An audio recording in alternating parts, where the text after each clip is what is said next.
पुण्याच्या ग्रामीण राजकारणात सध्या एका कथित अपहरण प्रकरणाची मोठी चर्चा रंगली आहे। भिगवणमध्ये घडलेल्या एका घटनेनं संपूर्ण जिल्ह्याचं लक्ष वेधून घेतलं, पण या प्रकरणाला गुन्हेगारी वळणापेक्षा राजकीय वळणच जास्त मिळालं। आश्चर्य म्हणजे या प्रकरणावरून निशाण्यावर आले ते भाजपचे दौंडचे आमदार राहुल कुल। आजच्या या व्हिडिओमध्ये आपण काही महत्त्वाचे प्रश्न उपस्थित करणार आहोत।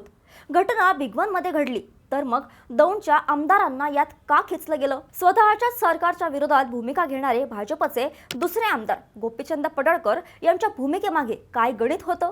राहुल कुल हे देवेंद्र फडणवीस यांचे विश्वासू मानले जातात, मग पक्षांतर्गत स्पर्धेतून त्यांना अडकवण्याचा प्रयत्न झाला का?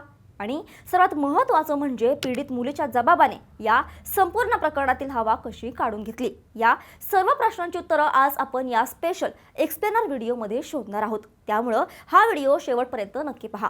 नमस्कार, मी मृदुला आणि तुम्ही पाहत आहे थोडक्यात। व्हिडिओला सुरुवात करण्यापूर्वी एक आठवण, तुम्ही आमच्या चॅनलवर नवीन असाल किंवा चॅनल अद्याप सबस्क्राइब केला नसेल तर खालील सबस्क्राइबचं बटन नक्की दाबा, जेणेकरून आमचे सर्व महत्त्वाचे व्हिडिओ तुम्हाला सर्वात आधी मिळतील। सर्वात आधी आपण भौगोलिक परिस्थिती समजून घेऊया। हे कथित अपहरण प्रकरण ज्या स्वामी चिंचोली गावातून सुरू झालं, ते गाव राहुल कुल यांच्या दौंड मतदारसंघात येतं। मात्र या प्रकरणातील पुढचं नाट्य पोलीस तक्रार आणि तणावाचं केंद्र होतं भिगवण। आता भिगवण हे गाव इंदापूर तालुक्यात येतं। इंदापूर हा राहुल कुल यांचा मतदारसंघ नसल्यामुळे त्या भागात कायदेशीर किंवा प्रशासकीय हस्तक्षेप करण्याला मर्यादा होत्या। तरीही राहुल कुल यांच्यावर मोर्चात का आला नाहीत म्हणून टीका करण्यात आली। पण इथे एक गोम आहे, राहुल कुल हे सध्या सत्तेत असलेल्या भाजपचे आमदार आहेत। गृह खातं त्यांचे नेते देवेंद्र फडणवीस यांच्याकडे आहे। जर कुल स्वतः रस्त्यावर उतरून मोर्चात सामील झाले असते तर त्याचा अर्थ त्यांच्याच सरकारवर आणि गृह खात्यावर विश्वास नाही असा निघाला असता। कुल यांनी संयमी भूमिका घेतली। त्यांनी पत्रकार परिषदेत स्पष्ट केलं की त्यांनी या प्रकरणात पोलिसांशी सतत संपर्क ठेवला होता, पीडित कुटुंबाला धीर दिला होता आणि तपासासाठी योग्य पावलं उचलण्याची विनंती गृह खात्याला केली होती। मग तरीही त्यांच्यावर टीका का झाली? मुलीला पळून नेल्याचा आरोप ज्या मुस्लिम तरुणांवर होता, त्यांच्या चुलत्याने राहुल कुल यांचा फोटो स्टेटसला टाकल्याचा मुद्दा चांगलाच तापला। आरोपींना कुल यांचं पाठबळ असल्याची भावना पसरवण्यात हा मुद्दा महत्त्वाचा ठरला। मात्र कुल यांनी स्वतः आपला अशा कृत्याला पाठिंबा असल्यास विरोध केला। शिवाय मात्र कोणी काय स्टेटस ठेवावे यावर आपलं कंट्रोल नसल्याचं स्पष्ट केलं। आरोपीच्या काकांची पार्श्वभूमी पाहिली तर ते राजकारणी आहेत। त्यांचे तालुक्यातील तसेच शेजारच्या अनेक नेत्यांसोबतही फोटो आहेत। हाच नियम लावायचा झाला तर सत्ताधारी तसेच विरोधी पक्षातील अनेक नेते आरोपीच्या पिंजऱ्यात उभे राहू शकतात। मात्र टार्गेटवर होते फक्त राहुल कुल। दुसरीकडे भाजपचे दुसरे आमदार गोपीचंद पडळकर यांनी या प्रकरणात आक्रमक एंट्री घेतली।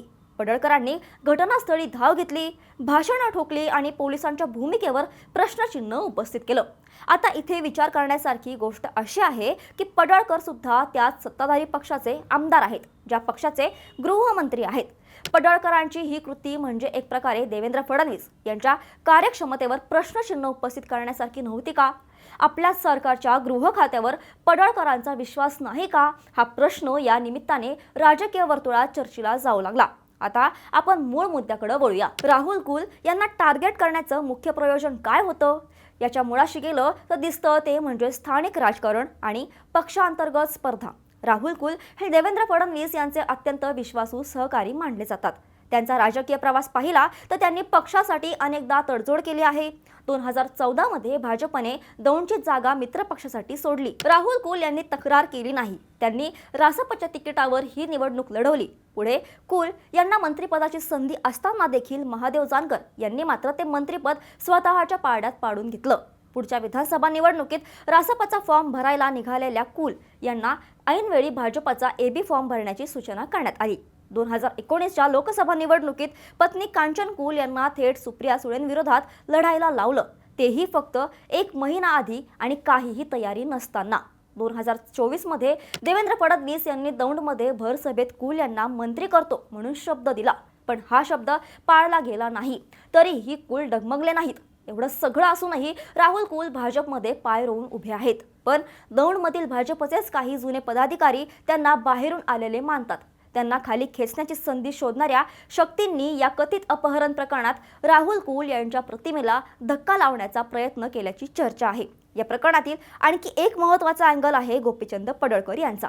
अलीकडच्या काळात पडळकर हे लव्ह जिहाद आणि हिंदुत्वाच्या मुद्द्यावरून कमालीचे आक्रमक झाले आहेत। यामागे प्रसिद्धी आणि स्वतःचं राजकारण चमकवण्याचा प्रयत्न असल्याचं राजकीय विश्लेषक सांगतात। नजीकच्या काळात मंत्रिमंडळ विस्ताराची चर्चा आहे। यामध्ये राहुल कुल यांचं नाव आघाडीवर आहे। याच ओळीत पडळकरांचंही नाव आहे।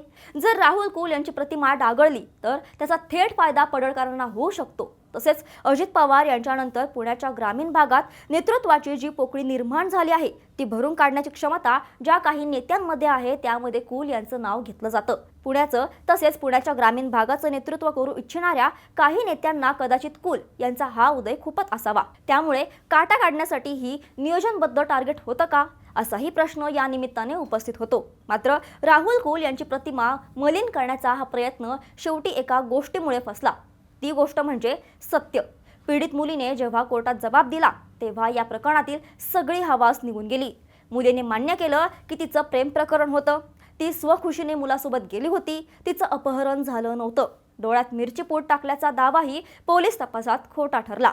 या सत्यामुळे राहुल कुल यांच्यावर होणारे सर्व आरोप फोल ठरले। पण या निमित्ताने काही गोष्टी प्रकर्षाने समोर आल्या। राजकारण कधीच सरळ मार्गी नसतं। कोणत्या घटनेचा कसा वापर केला जाऊ शकतो, एखाद्या राजकारणाचं करिअर एका दिवसात कसं संपवलं जाऊ शकतं, तसेच आपल्या मार्गातील काटे काढण्याचा प्रयत्न कशा प्रकारे केला जाऊ शकतो याचं ज्वलंत उदाहरण म्हणजे भिगवण प्रकरण। भिगवण प्रकरणातील जातीय धार्मिक मुद्द्याची चर्चा जशी झाली तशी त्यातील राजकीय खास खळग्यांची एकमेकांचे स्कोर स्टेल करण्याची चर्चा मात्र तेवढी झाली नाही। आम्ही थोडक्याद्वारे याच प्रकरणातील राजकीय मुद्द्याला सखोल स्पर्श करण्याचा प्रयत्न केला। आमचा हा प्रयत्न तुम्हाला कसा वाटला हे आम्हाला कमेंटमध्ये नक्की सांगा आणि अशाच महत्त्वाच्या बातम्यांसाठी थोडक्यातला फॉलो आणि सबस्क्राईब करायला विसरू नका।